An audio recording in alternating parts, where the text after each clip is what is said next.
Shivaji Maharaj terminus local चालू व्हावी ही असंख्य दिवावासियांची, माता भगिनीची, बांधवांची, सर्वांची मागणी आहे। परंतु प्रशासन याकडे पूर्णपणे दुर्लक्ष करत आहे। गेली 10 वर्षे झालं फक्त लोकल चालू होतेच आहे हे ऐकून अक्षरशः कंटाळा आला आहे।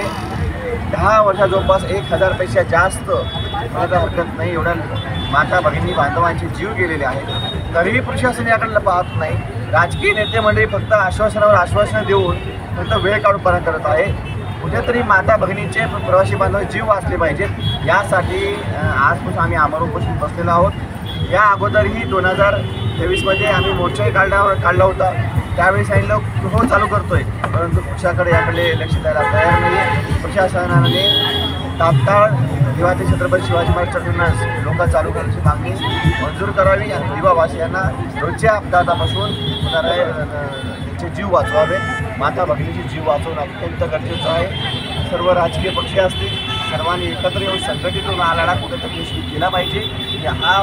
ही लढाई माझी एकट्याची नाही आहे, हा लढा सर्वसामान्यांचा आहे। खरं तर सर्व राजकीय पक्ष यामध्ये एकत्र यायला पाहिजे।